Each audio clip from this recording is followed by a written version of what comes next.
நல்லா புரிஞ்சுக்கோங்க, இங்க சக்சஸ்ங்கிறது ஒரே நாள்ல நடக்கிற விஷயமோ ஒரே நாள்ல கிடைக்கிற விஷயமோ கிடையாது.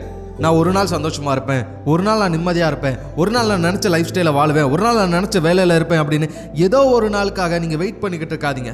ஏன்னா சக்சஸ்ங்கிறது அந்த ஒரு நாள் இல்லை. Success is a process of making progress every day.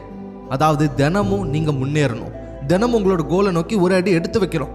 உங்களுக்குன்னு கொடுக்கப்பட்ட ஒவ்வொரு நாளையும் உங்களோட இலக்கை அடையிறதுக்கான முயற்சியை முழு மனசா நீங்க கொடுத்துருக்கணும். என்னைக்காவது ஒரு நாள் நடக்கும் அப்படின்னு வரப்போற என்னைக்காவது ஒரு நாளை பற்றி நீங்கள் யோசிச்சுக்கிட்டு இருந்தீங்க அப்படின்னா இன்றைய நாள் நீங்கள் எந்த முயற்சியும் பண்ண மாட்டீங்க, உங்களோட கோலை நோக்கி நீங்கள் நெருங்கவே மாட்டீங்க. ஆனால் the process of making progress, அதாவது தினமும் நான் ஒரு விஷயத்த பண்ண போகிறேன், அது ஒவ்வொரு நாள் நான் பண்ணும்போதே நான் ஜெயிக்கிறேன், அதனால என்னோட இலக்கை நோக்கி நான் போகிறேன் அப்படின்னு நீங்கள் நினைக்கிறீங்க அப்படின்னா that's make the difference. So இன்னைக்கு நீங்கள் எடுத்து வைக்கிற ஒவ்வொரு அடியும் உங்களோட வெற்றி. இன்னைக்கு நீங்கள் ஆசைப்பட்ட மாதிரி ஒரு விஷயத்த செஞ்சுட்டீங்க, இன்னைக்கு முடிவு பண்ண அந்த விஷயத்த சாதிச்சு காட்டுட்டீங்க அப்படின்னாலே அதுதான் வெற்றி.